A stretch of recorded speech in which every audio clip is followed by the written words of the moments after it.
Welcome to the 3S Yoga YouTube channel. We're so happy that you're here. This class is called Restore-Yin. It's called that because this can be restorative or yin.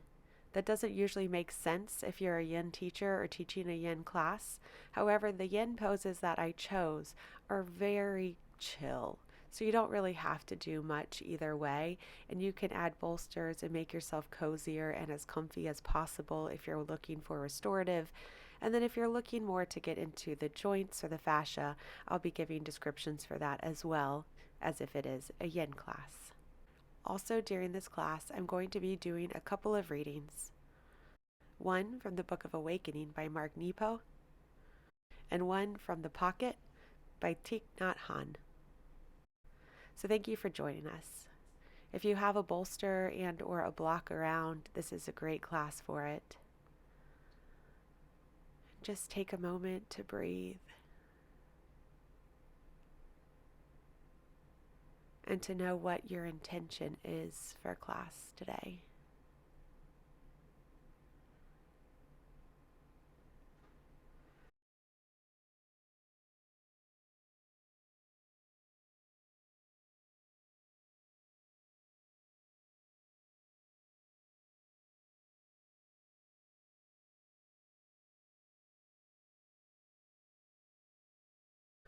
Our first pose is going to be a seated forward fold or in yin caterpillar.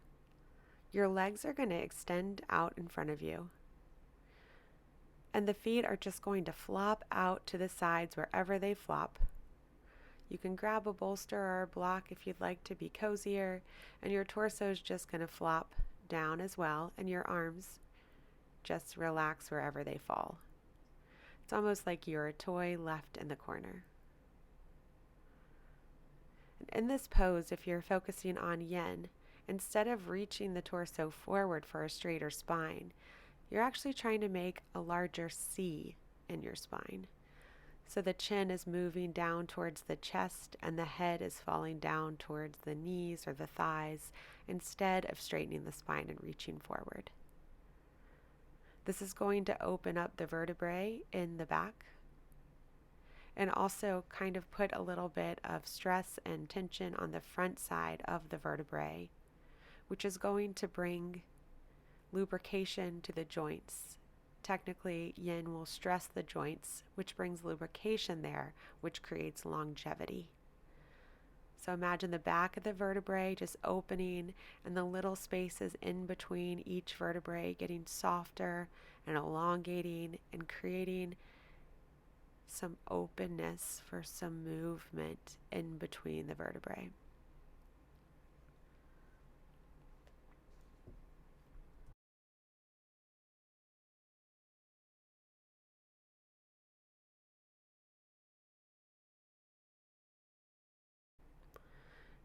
We're going to be here for about a total of 5 minutes.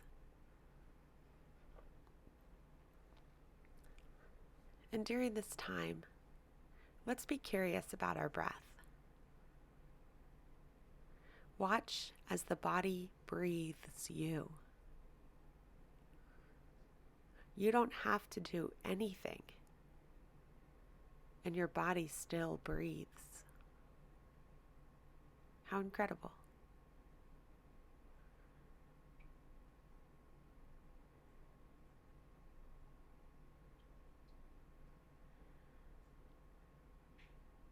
What's the quality of your breath? Is it short or long? Is it rigid or smooth?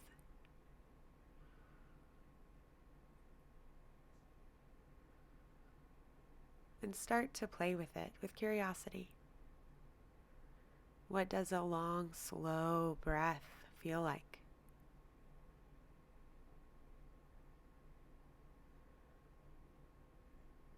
What does a short breath feel like?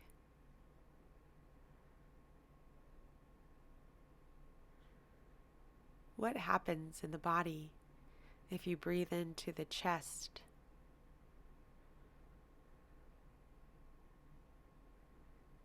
And what happens to the body if you breathe all the way down into the belly? not looking for right or wrong, just exploring the sensations.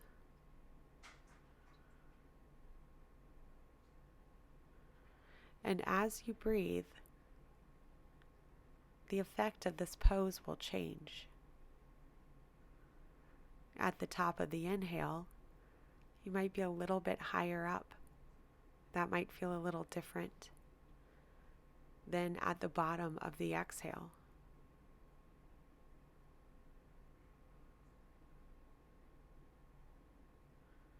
And same with the transition from the exhale to the top of the inhale, and the transition back to the bottom of the exhale.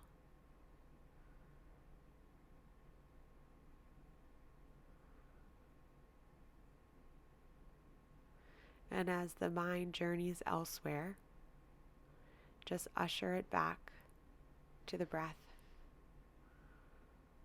Over and over, ushering it back to the breath. And how that breath feels in the body.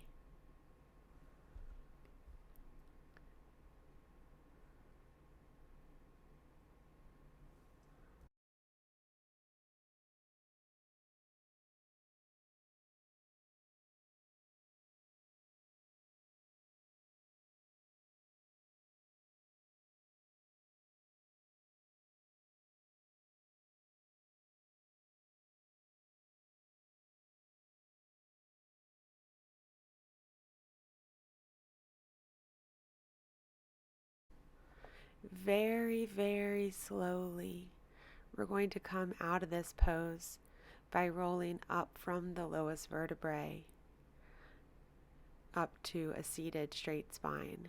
Take your time getting there. Let everything fall back into its original place. And find a little bit of movement with the head, with the feet. And next we're coming into a butterfly pose. So you're bringing the feet together, kind of like in a diamond with the knees. Using your blocks or bolsters to find the right spot for you. You're trying to do about 40% of what you would do in a yoga class when you're doing yin. We do this because if we overstretch or stretch far enough that we get deep into the muscles, the blood flow is going to go to the muscles. And in yin, we're going towards the joints and the fascia. So if the blood is going towards the muscles, we get less in the joints. If you're doing restorative right now, just get as cozy as possible. If you're in yin in this pose, you're going to find that same C shape in the back.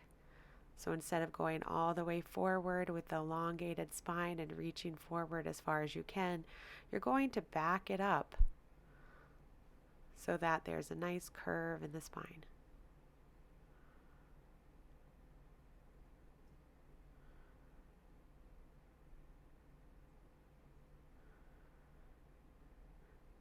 And see if your femurs can press into the hip socket and feel where they connect. Let the femur bone get heavy and drop inwards towards the body.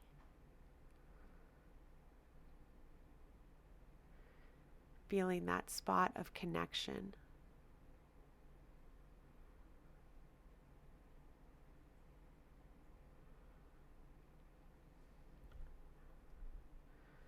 In this pose, you're going to take a body scan where you're going to start at the toes and work your way up into the feet, the ankles, the shins, the knees, taking your time all the way to the top of the head and to the fingers. Going through each body part and seeing if you can just relax them at least 10% more than where they are now. And if this is not your vibe, then just keep coming back to the breath.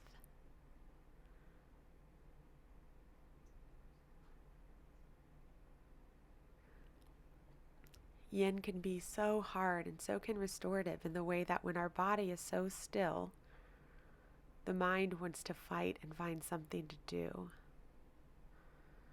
And right now we have nothing to do but to take care of our body. So how can you stay in the body? Body scan and awareness of breath are two beautiful ways to do that.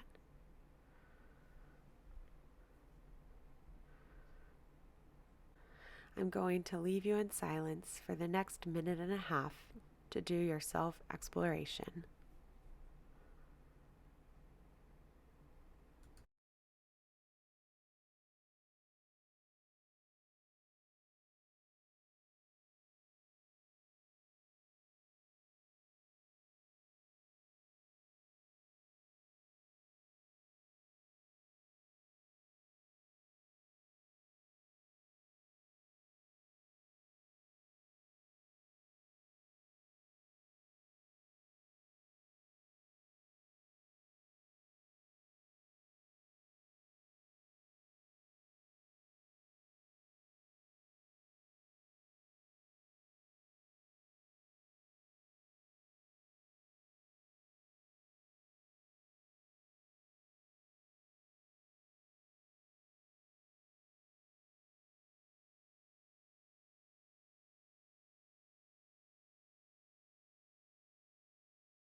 Begin to roll up nice and slowly again, coming back up to seated.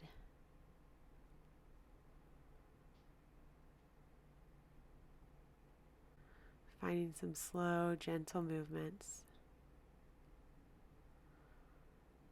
Straightening the legs, shaking them out a little bit. The next pose is deer pose.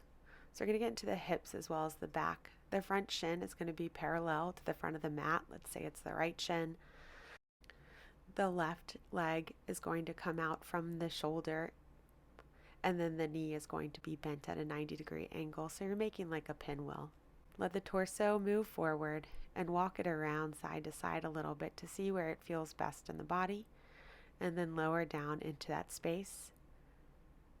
Remembering that we're doing less than we would in yoga, in a traditional yoga class.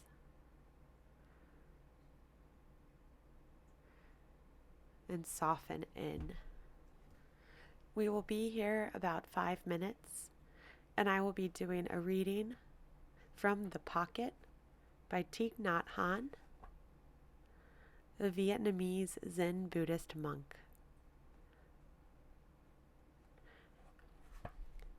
Impermanence. The Buddha taught that everything is impermanent.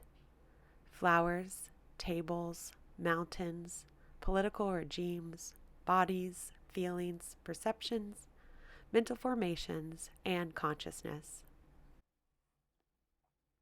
We cannot find anything that is permanent. Flowers decompose, but knowing this does not prevent us from loving flowers. In fact, we are able to love them more because we know how to treasure them while they are still alive. If we learn to look at a flower in a way that impermanence is revealed to us, when it dies, we will not suffer. Impermanence is more than an idea. It is a practice to help us touch reality.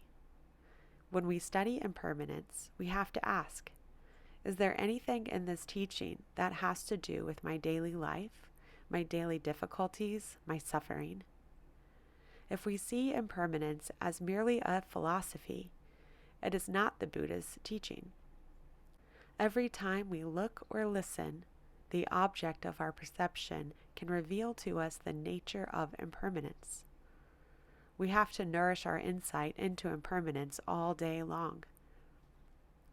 When we look deeply into impermanence, we see that things change because causes and conditions change.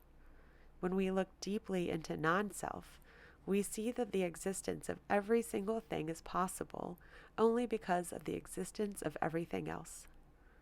We see that everything else is the cause and condition for its existence. We see that everything else is in it.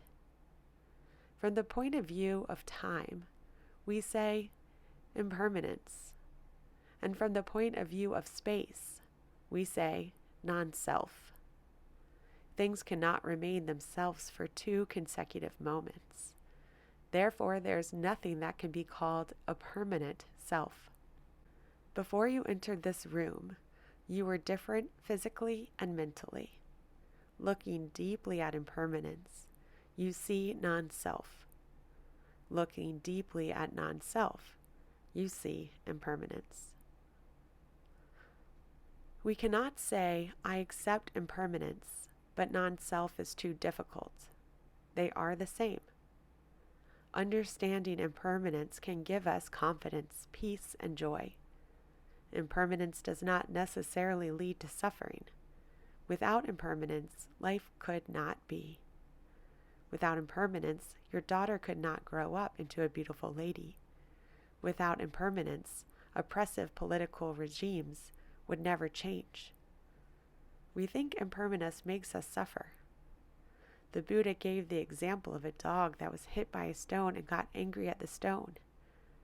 It is not impermanence that makes us suffer. What makes us suffer is wanting things to be permanent when they are not. We need to learn to appreciate the value of impermanence. If we are good in health and are aware of impermanence, we will take care of ourselves. When we know that the person we love is impermanent, we will cherish our beloved all the more. Impermanence teaches us to respect the value every moment and all the precious things around us and inside of us. When we practice mindfulness of impermanence, we become fresher and more loving. Looking deeply can become a way of life. We can practice consciousness breathing to help us be in touch with things and to look deeply at their impermanent nature. This practice will keep us from complaining that everything is impermanent and therefore not worth living for. Impermanence is what makes transformation possible. We should learn to say, "Long live impermanence." Thanks to impermanence, we can change suffering into joy.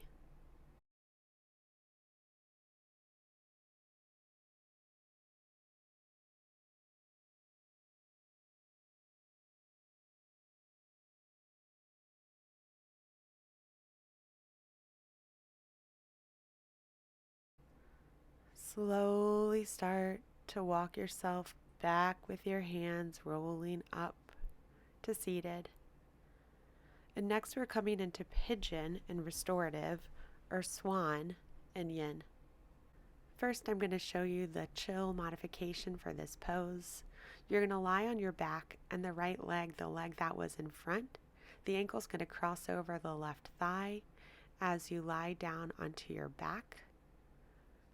You're going to reach between the right leg and around the left leg and grab onto the back of the left leg.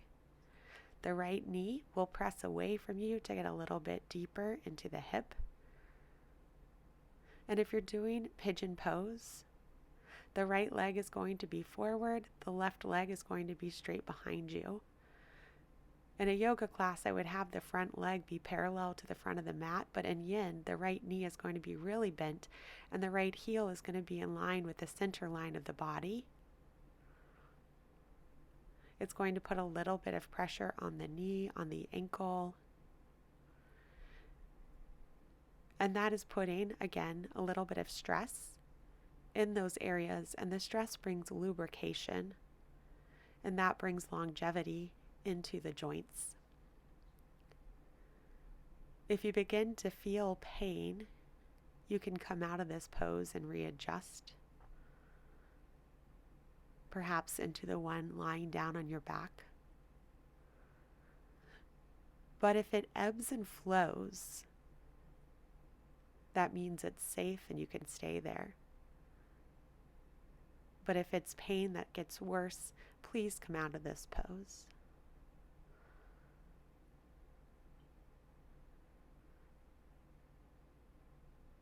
I'm going to leave you in this pose for about 5 minutes. And this time I'm not going to talk.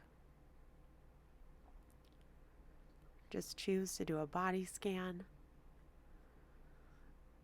or to explore the breath. And whenever the mind wanders into something that is not in this present moment, just gently usher it back to the breath. No judgment, no anger, just bring it back in.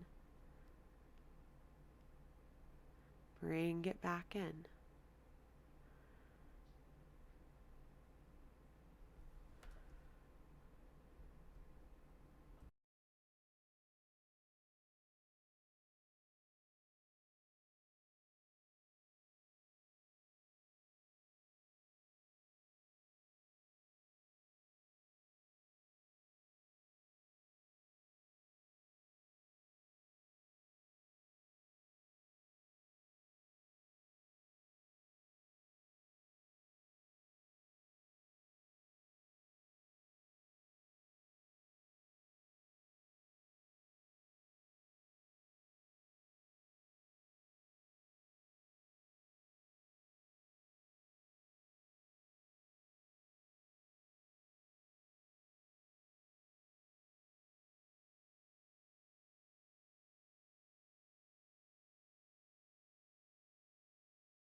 Nice and slowly lift out of this pose.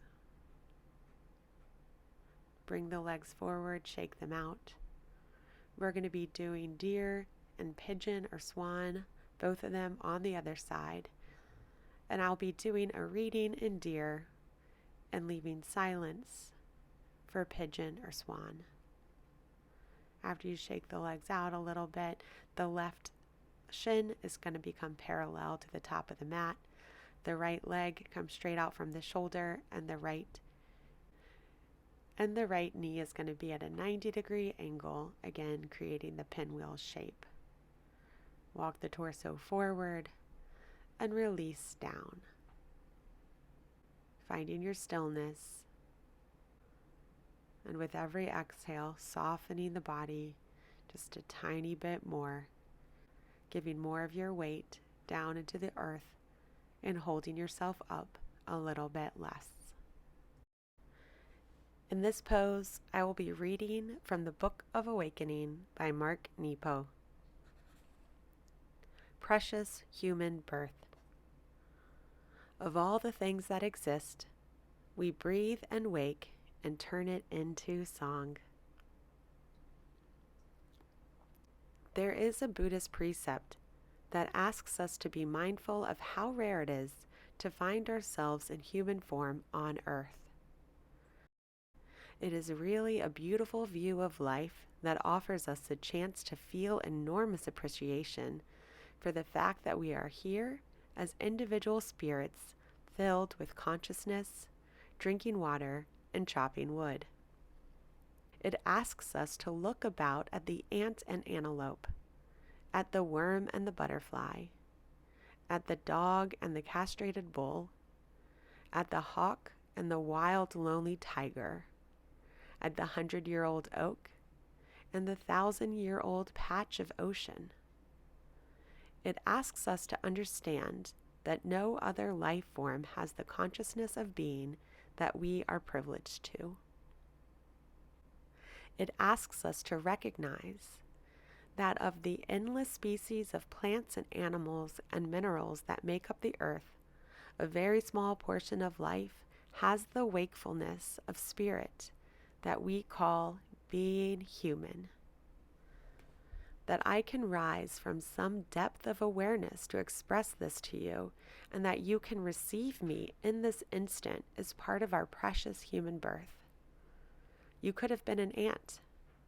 I could have been an anteater. You could have been rain. I could have been a lick of salt.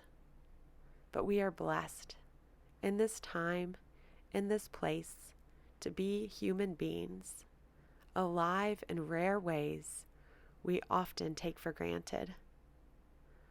All of this to say, this precious human birth is unrepeatable. So what will you do today, knowing that you are one of the rarest forms of life to ever walk the earth? How will you carry yourself? What will you do with your hands? What will you ask, and of whom? Tomorrow you could die and become an ant, and someone will be setting traps for you. But today you are precious and rare and awake. It ushers us into grateful living. It makes hesitation useless. Grateful and awake. Ask what you need to know now. Say what you feel now. Love what you love now. That was the reading by Mark Nepo. In the next few moments, maybe explore, what does it mean to be human?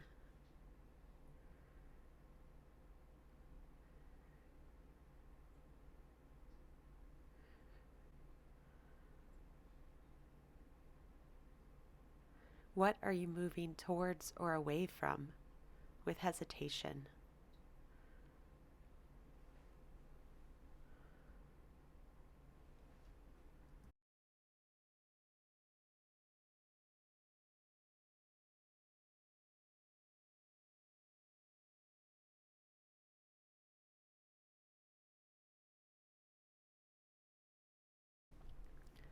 And slowly come out of this pose, walking your hands back, rolling up.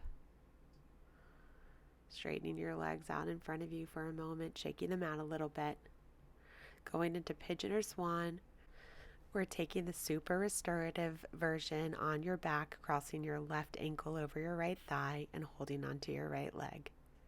If you're coming into pigeon, your left leg is going to be forward. Again, the knee is going to be really bent so that the left foot can come in towards the center line of the body and then rolling down into a space of comfort. Remembering that it's okay to feel a little pressure in the knee or the ankle or in the hip. But if it starts to feel like pain, please lift up out of this pose. I'm going to leave you in silence. Option for body scan. Option to usher yourself back to breath and or explore the breath as you breathe in and out and how it affects the body. Or to simply just be.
Slowly lifting out of this pose, taking your time,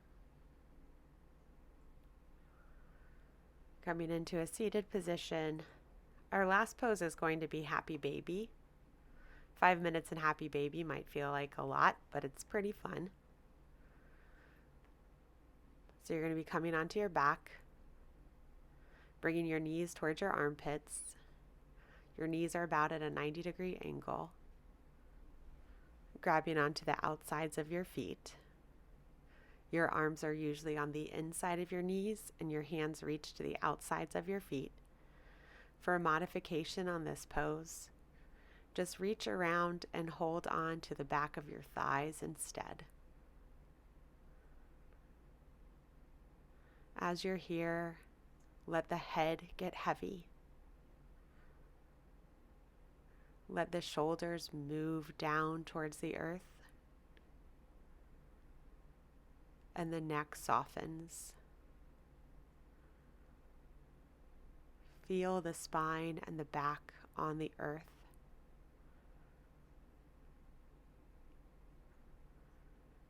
Become aware of where the hands are touching the feet.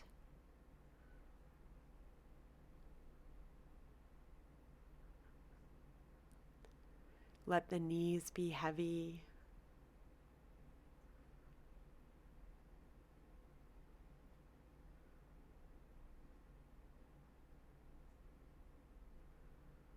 Breathing in and breathing out.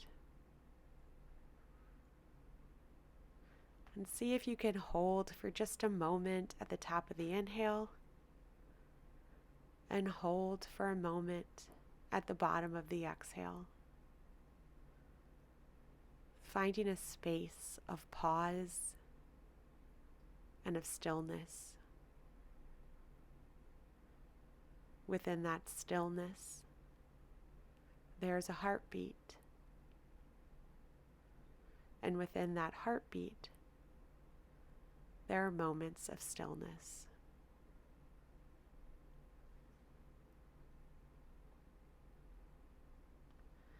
And with the breath, in between the moments of stillness, there are moments of transition.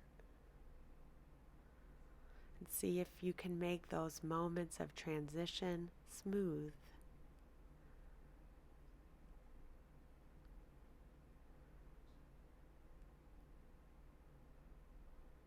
Moments of stillness and moments of transition.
Gently and slowly releasing the hands off the feet.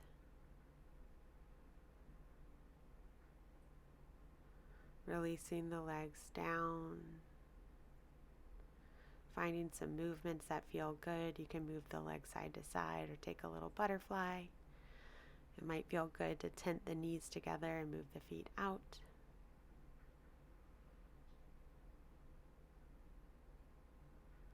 Coming into Shavasana.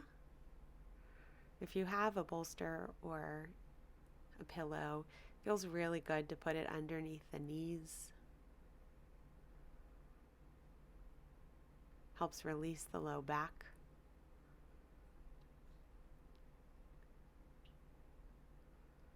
And this time, you don't even need to worry or think about the breath. All you need to do is be.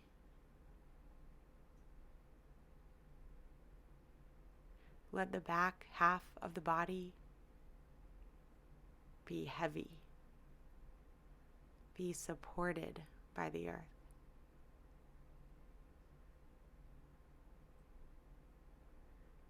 And the front half of the body starts to become light and easy with a sense of freedom.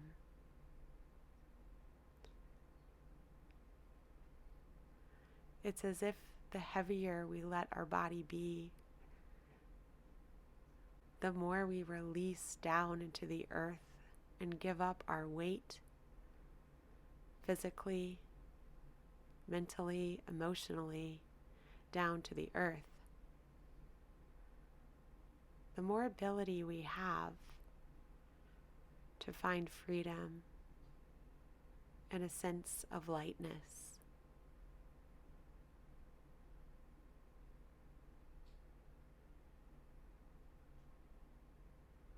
And a little bit more ability to just be.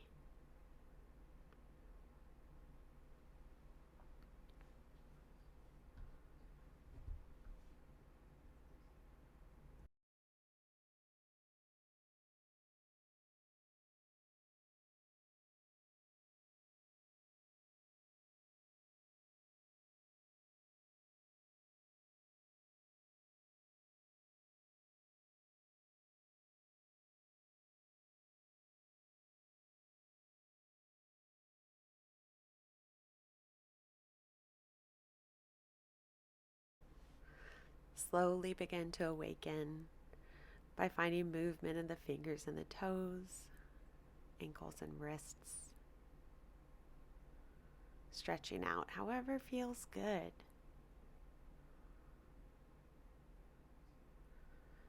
Rolling over onto one side with bent knees.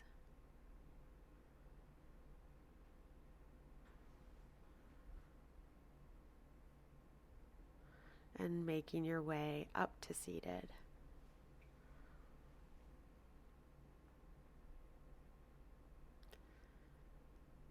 Taking a little CAT scan and MRI of the body and the mind. Noticing the effects of your practice and why you show up.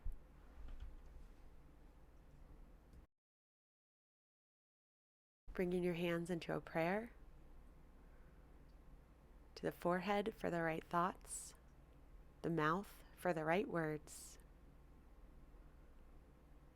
And the heart for the right actions. The spirit in me sees, acknowledges, and respects the spirit in you. Namaste. We offer these classes for free. If you would like to donate, go to Venmo at yoga-3s. Thank you.